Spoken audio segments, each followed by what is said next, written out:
Hey, what's up, everybody? Welcome to Nutrition Corner. Coach Tom here.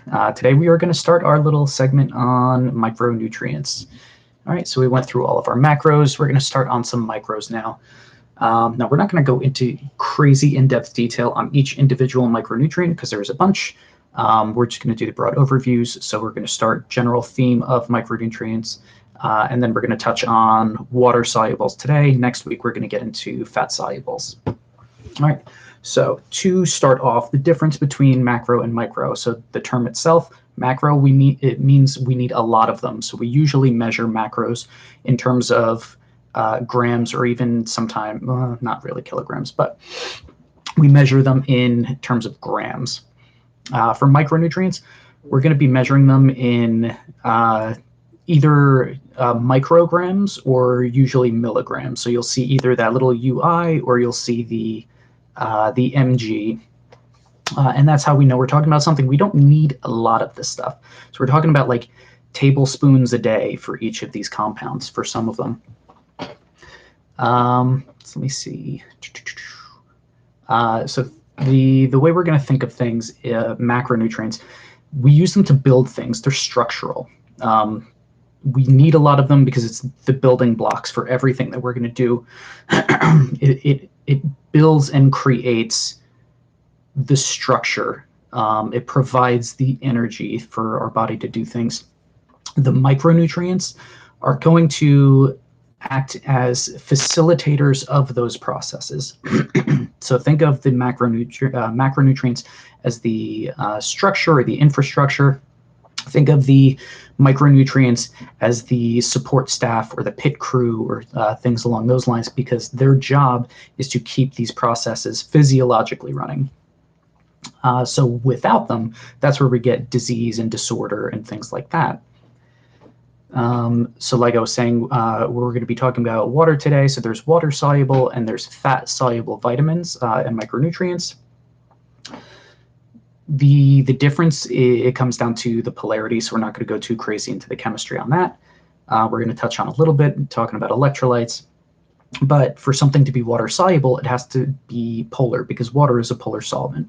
So if it doesn't match the polarity, either the positive or the negative of the molecules of water itself, then it can't blend with water.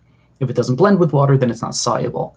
So when we talk about our electrolytes, and potassium and magnesium, and not just the chemicals themselves, but also their bases and their acids. So if we're going to be talking about like sodium hydroxide or potassium hydroxide or ammonia or things like that, those would be your polar bases. We have our polar acids. We have the hydrofluoric, hydrochloric, hydrobromic, hydriotic. Those are all our strong acids, and they're all polar. So they all mix into, and they are water soluble. All right.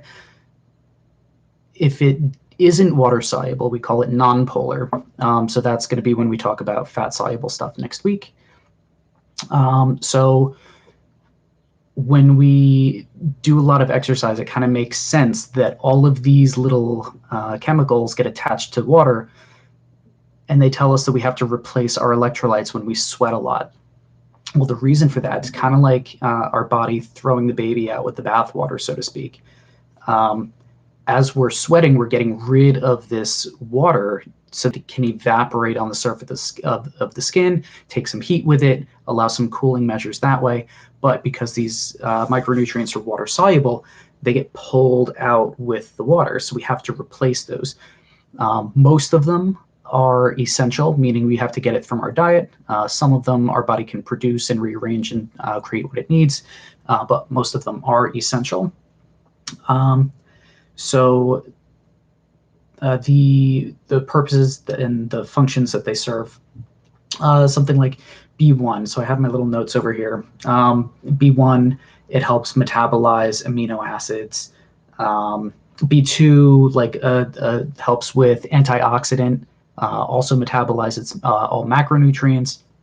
B3 is useful for ATP production. We've got, let me see, I have B6 over here, helps break down glycogen into usable glucose. So without that process, without that B6 vitamin, that process of converting stored glycogen into usable glucose doesn't happen. Vitamin C we know is for immune support and things like that.